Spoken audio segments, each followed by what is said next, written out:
What's going on, guys? Welcome back to LOI Fan TV. Unfortunately, yeah, Luke, do you want to start talking? Because I don't really know what to say, to be honest. What's up, guys? Welcome back to LOI Fan TV. Myself, Luke here, and a really deflated, miserable, depressed Ross McGuire after really a weekend of shells being shells. One win since June. The wheels are coming off. Galway are going to win the league, and yeah, and we're just did a league prediction video where we did the three title contenders, and now there's four. So it's just one of those years, isn't it, Ross? Is there five? Are Pats in it? Like, Well, that's a possibility too. But then again, Sligo are on the same points as Pat. So like, is it a six-horse race? that's five. How is it like this? There's like 4 games left. Like, how is there this many teams that can win the league? Like, it's actually ridiculous. Like, well, I'm kind of like at the point where it's tough to keep talking about it. It's so frustrating. Um, A league that nobody wants to win. literally, literally. If there was ever a year to do it. I genuinely think if Will Jarvis stayed the whole season, we'd be out of sight by now. Listen, fucking if Andy Lyons still play for Rovers, we'd be top. Like, if Rory Higgins was the manager at Derry, they'd have won it by now. They'd have won it. Yeah, they'd have won it. It's all if buts and maybes, isn't it? Oh Yeah. Jesus! All right, we'll start off. What a game of football that was. 3-0 Pats at Tal on Friday night. What a game of football that was. Do you know what? Do you know The what? game I'll of the say season. this. I'll say this. We lost 3-0 to Pats, and we're closer to the title than we were this stage last week. Like, how Which does is that happen? mad. That's Like, how mad, does isn't it? that Like, happen? it's nuts. It's actually nuts. It's mental. Yeah. Oh, brilliant. You at that one, were you?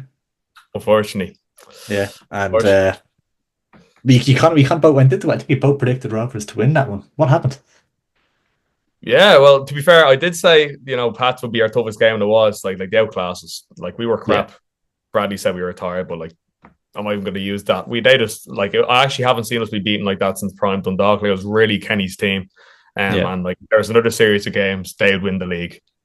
They Probably. really I'm not even just saying that in jest. Like I've really believed the Pats are the best team in the country right now. Like Yeah, no, they probably are without a doubt. Yeah. Kenny really kind of put a stamp on things, but like they should be the best team in the country. They should be one of the best teams in the country. Like that squad isn't cheap. Those players are the best players in the league. Like like Elbazetti's one of the best players in the league. Mulroney, obviously, had been like just hiding for the last year and a half because he's coming out of nowhere and he looks like a world beater. But he wasn't like that under John Daly at any stage. He had little sparks and little moments, but now he's the best winger in the league probably. Obviously, Mason Melia is best young player in the league by a country mile and will go on to do amazing things. Aidan Keena, he wasn't cheap to get out of what Cheltenham or whatever. He was Sligo's best player. Like, and he's their backup striker. Chris Forrester always been one of the best players in the league. Joe Redman, one of the best center. Like this is a good team, and Yang and Go bringing him in permanently. Like this is how they should be performing. This is how they should be playing. That squad is a very very good team, and they've been underperforming for a long time. And it's actually embarrassing that they're in fifth place with that squad. yeah, well, to be fair, like Kenny did inherit. He did inherit a really deflated Pat side. And he made a few signs. He's starting to get it together now. They should be higher up, undoubtedly. But then again, we're laughing here, like they're 7 points off top, with 4 games to go. So like they're not too far away. Yeah. And they have a tough one, and I think Pats. I know they're obviously in great form. They're not going to win every single game. If Bow's away, like Danny Park is always just like control up a weird result every now and again. They've Galway, Yeah. which is everyone's bogey team at the moment. Galway are in the title race for God's sake. They've Derry and they've Sligo away then as well. So like that's a tough one of games for Pats as well. But I feel like every bar Dundalk maybe no result is like granted in the league now till the end of the season. Really, is it? Galway, like even draw 9 place draw, they're like are beating Derry. So Yeah. like it's really any team can beat anyone, and that's The just two like teams you want to be playing are Dundalk and maybe Waterford because they have slipped off that European race a little bit. So maybe they're kind of just gonna not as motivated as Drogheda who are flying and yeah. obviously Bows will have an eye over their shoulder. So Waterford, maybe that one team you wouldn't mind playing at the moment as well. We'll keep them motivated as well. So there's no easy games. No, there's no easy games. I don't even know how it's going to like in theory now, Derry should win the league based off the fact that you have to come to Tala and go to the Brandywell, and they've Yeah. a nice-ish run in compared to everyone else. How But then many points wins the league now? Is it, what do you think? 60 does it? I don't know because I don't know. I don't know. It's tough, isn't it? Like you just don't know. Mm. You just don't Yeah. know. Like what you use a 4 games to go on 54 points. You have to If go we to win our two Tala, home games, like, your 2 home games 60. You should be thereabouts, won't you? It's like I yeah, don't think 64, as I was saying, you were saying, is gonna like no. I think don't think that'll be anyone will hit that. It'd be like 62, 60. It'd be like yeah, yeah. Four I think games to go. 62 would win a free. 62 would win a free, definitely, I think. Yeah, 8 points from Shell's last 4 games would win them the league. Yeah, I Yeah. to be honest, I even think 7 points would win you the league. Yeah, quite possibly, yeah. Yeah. Yeah, because Because Derry I don't Derry see on 50 points. Derry going to Pats and winning. I think they've Sligo, who are always a bogey team for them. And they're Yeah, also inconsistent as well. yeah. Look, Derry, as I said, like a 5 games to go, they're on 50 points. If they will get 5 wins, which you won't, they'll be on 65. They're going to drop points at least 2 of their games, in my opinion. Yeah. That's probably 60, 61. So yeah, I think like 61, 62 will do it now, like, Yeah. which is Yeah. mad to think, which is It's crazy. mental, isn't it? It's mental. Rovers run in. I'll have a quick look at it here. Obviously, actually, Apoel Nicosia next. That's why I don't think you're going to win. I think these baddies already touching on fatigue and stuff. I think there might be a little bit too many games, and I think you might prioritize Europe at this stage now. We'll Apoel see. next, and obviously Shells.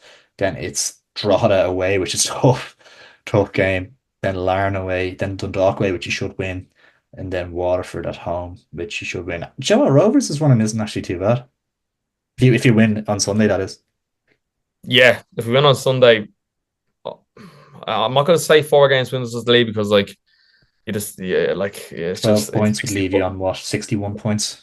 61. I don't know. Like we'd be thereabouts. Like Yeah, thereabouts. I don't know. I don't know. Yeah, we just have to get max points if we want to have a chance. It's just mad. Like I literally left Tala on Friday being like it's done, and now it's back on again. I'm just yeah, drained, but I just want the league to finish. I'm sick of the emotional roller coaster that is this literally, season. man, Like, it's mad. literally. Like Yeah, yeah. mad. We'll have to touch on last night's game. This will be coming out on the Wednesday. It's a Monday night's game.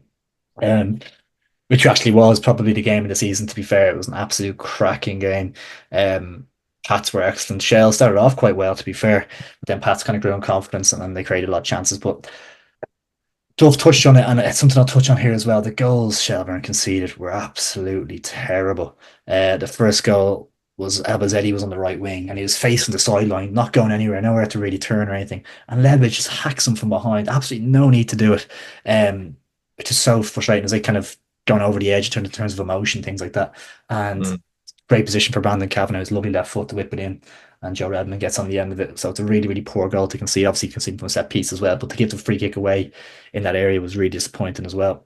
Second goal, Paddy Barrett had a blunder, to be fair. Really, really bad pass. Bad clearance straight to Albazetti, who was involved in the second goal as well.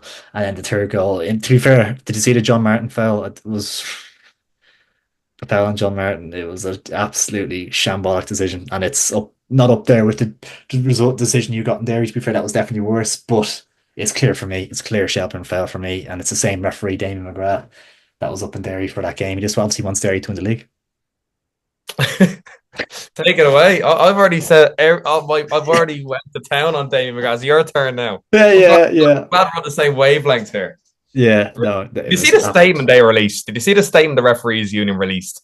It was disgraceful. The comments. It's like maybe like even Dermot Keely was touching on it last week. He was like, I haven't refereed. I haven't managed the league in whatever in 15, 20 years, and the refereeing's gotten diabolical. It's yeah, like are they expecting to be immune to criticism or something like? yeah, They're yeah, literally like ruining the title race based off these decisions. Like all we want is we okay, you can get a call wrong, don't get me wrong, but like they're making blatantly like if on Sunday league football errors, you're yeah. like it's just shocking. It's It's terrible, honestly he terrible. shouldn't be allowed referee in the Premier Division again. He's causing No, all like, how is he even being put on these big games? it's crazy. He'll probably get the cup final now as well or something, Joe. Honestly, it's Like ridiculous. it's crazy. It's crazy.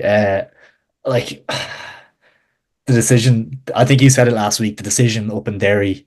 You're like, this will cost us the title, and it could well come down to that. Like, if you're a point or two off, like that could well be the reason that Rovers not Cost win to the use league the this league season. as well. Cost to use the league Yeah, also. absolutely. You know. Yeah, yeah, we could have nicked the point. Like, Mm. which could have been huge. Like so, yeah, it's a shambles. In fairness, though, like it's obviously not as bad. Obviously, it was obviously a free kick in Pat's own half. We still needed to do our job and defend that. It wasn't good enough. Obviously, your one was kind of a penalty decision, so it is more frustrating from your point of view. But it's still a very annoying one when you've given so much and put so much to get back into the game, get back to 2-2 against the best team in the country right now, and you do that, and you score two wonder goals, and it's taken away from you by a terrible refereeing decision. I saw some people saying that Martin was fouling him and all this stuff. It was a tussle, normal tussle, and Martin gets away from it's nothing in it for me, and then Aaron Bolger rugby tackles him like it's clear as day, and it was a horrific decision in my opinion. Is the mad this time last week you said that thought you thought Pats were out of the top four race? Now you're saying they're the best Literally, team in the country. literally, I was like, they're going to have to see it the season, nothing doing, nothing to play for. It's crazy. It's crazy. It's mad. I still think it's a big ask for them to get it though. I think it's a big ask for them. I think they have a lot of tough games coming up, and I think if you're looking at Shells, Derry, I think maybe Rovers. How many points are they behind Rovers now? Too. Two. Yeah, maybe they might catch you. To be fair, but I like your running. I don't think they'll catch you. And the way I Galway really are, don't think Galway will get you. Honestly, people are saying Galway in top race. Like, I don't even think they'll get Europe. I really maybe don't. not. I know they have a good defense and they're a hard team to play against, but like they're nothing compared to Pats. They're absolutely nothing compared to Pats, and Pats are going to catch them. Like Pats, what they're turning us over 3-0 and beating Muse and Talca. Like, and you're telling Yeah, me Pats are 2 points off Galway, who are and newly they still have to promoted. play each other. They still have to play each other as well in Yeah, Richmond. yeah, 100. Like people saying Galway, and it's a bit of crack and all, but I genuinely think Pats will get Europe now. Like especially after these two results, like and their goal You difference say as get well. Europe as well. Like there's a good chance that fourth place doesn't get it. Like I mean, Yeah, like Derry have to win that cup, and the way Derry are playing, like you can't rely on them for toffee. Like so, you could easily see both turn them over, or draw how to win in the final, or whatever it might be. But like you can't rely on Derry at all. no, you can't. You can't. You just don't know. It's just one of these. It's not even a point. These prediction videos we've been doing, like, let's just scrap them, like, because we're getting Yeah, everything it's no wrong. point. There's no point anymore. Is there? Like I think we did our predicting the thought race video, and it was out the window after like two games. Like like Yeah, literally all yeah, wrong. Like so, way too yeah. optimistic. We will touch on the Rovers and Shells game, of course. It's an absolutely enormous game at the top of the table. If Rovers win, that closes the gap to Shells, which it would close it to 2 points heading into the final three games, which is a nice couple of games for Rovers. Definitely have probably a slightly nicer run in than Shells do. Whereas a draw obviously keeps 5 points between them, and a Shells win, which is probably a little bit unlikely in this moment of time, would obviously put them probably clear of Rovers and unattainably they wouldn't be able to catch them at that stage. Shelbourne team news is absolutely diabolical. I sent you a photo earlier of the missing list. You have Paddy Barrett, who's suspended through too many yellow cards.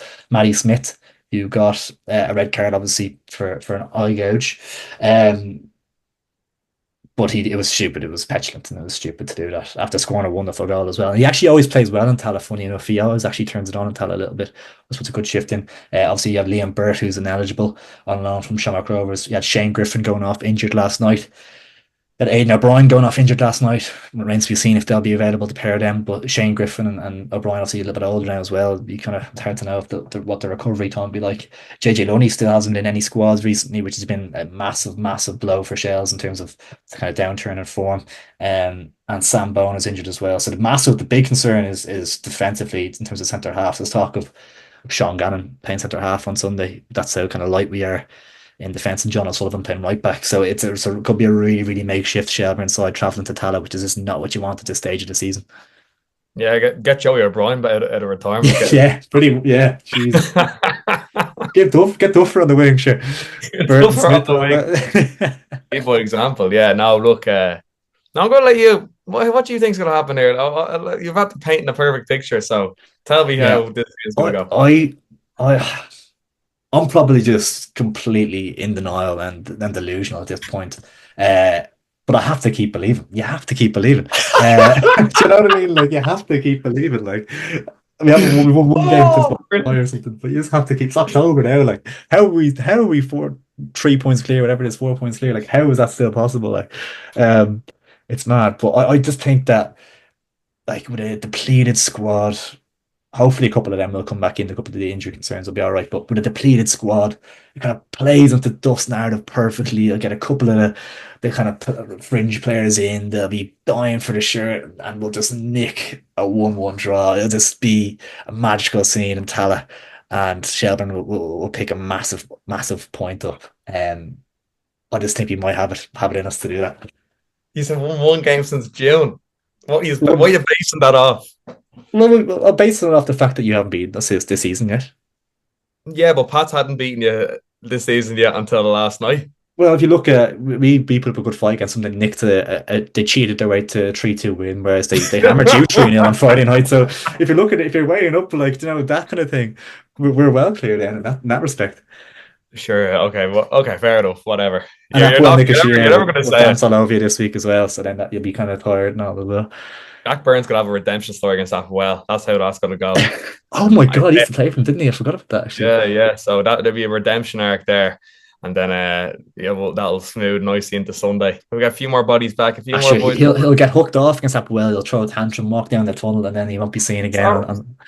We have the rotation: Danny Mandreu, Graham Burke, and Jack Burns. So like it's not an issue if he wants to, watch a bit of telly on Sunday and not come out to the game. We're all right. We've Danny Mandreu and Graham Burke. How's Mandreu gone on since he's come back? He's a bit like Harry Wood, but yeah, fair. A bit like Harry Wood, Harry Wood has been last night. He was poor. He was poor last night. Like we know what he's capable of, and I think he made the point to me that it is tough for players coming back from England in their kind of off season to get up to speed and all. But at this stage, you'd want them to be there. He's been here long enough now. You'd want them to be at it and to be to be fired, but he just hasn't got to those levels yet. But that we know he's capable of, and like he's nearly at the stage where you can't really start him in this game on Sunday, really. No. To be fair, and as I said, I think of all the players that I know. Greg Cunning came back; he's been decent for Galway, but like more times than not, even Danny Mandreu has been pants for us. And I just really think it's because of this off season and then coming into this League of Ireland kind of mad show of just every game of football is a cup final. And I just think these players that have been over in England just aren't up to speed. And I think we'll see the true levels of Harry Wood and Danny Mandreu next season. But right now, I just think we're seeing shadows of them. Yeah, no, without a doubt. Your scoreline prediction for this one? Yeah, I think we'll win the game. Like I know Pat's outclass us and like hands up, fair enough. But like we're no big shots, but neither are yous. Like I think yous are really out of form. And I think like Tala will be packed. The Derry have a cup game. Yeah, no, there's no league games with Derry before this. Derry playing Bells on Friday. Yeah, I think Tala potentially could sell out for this. I think it'd be a big game. And on a Sunday, depleted Shells team. I can't even see the scoring, to be honest. There's no Aidan O'Brien up top. I'm going to say 2-0 Rovers. Aidan O'Brien's crap, man. Trust me, like he shouldn't be playing. Like John Martin and Boyd are better than him. Genuinely. Really, yeah, he was terrible last night. Maybe he wasn't fully fit, but he looked crap last night, to be honest. He like slowed down every attack, every kind of transition we had. Him and Wood was just slowing it down. Like I think Martin actually was really good when he came on. I like John Martin. I'm glad because he actually nearly got sent off in the end as well. He put up in a bit of a horror challenge towards the end. So I don't think Aidan O'Brien would even start if he is fit, to be honest. Fair enough. But yeah, no, I just don't think. I think you pride yourselves off your defense, and I think your defense is decimated. So I just can't see you getting anything out of the game, especially in Tala. If it's in Tala, I'll give you half a chance. Just the fact it's in Tala. Yeah, no, Paddy Barrett is a huge loss, like at the back, like massive loss. It's just the character and the you kind of trust him to pass, even passing the ball to even Griffin as well. Griffin's been there and done it as well, and he's won league titles and stuff as well. If he's out, yeah, it's a massive void. It'll be Ledwidge and Gannon, who are probably fullbacks, and then Wilson and John O'Sullivan or something at right back. So yeah, it's a big ask. What you got 2-0, was it? 2-0. 2-0. Yeah, fair. Well, guys, there you have it. Our predictions ahead of Sunday's game in Tala, and it is a bit of a reflection on the madness of what has been the League of Ireland recently. But in fairness, in terms of a narrative, in terms of intrigue, it's the best the league has been in the last decade, probably, isn't it? 100%. No, it's box office, and yeah, it's deadly. And there's RT and Virgin just need to cover as many games as possible, because you won't get a narrative like this for another 10 years if you're lucky. Like, yeah, no, without a doubt. Well, guys, if you did enjoy the video, make sure to drop a like on it down below, and please do subscribe if you are new. It is much appreciated. Plenty more content to come. We'll have an FAI Cup preview and the likes coming as well. So yeah, make sure to stay tuned, and we'll catch you in a bit.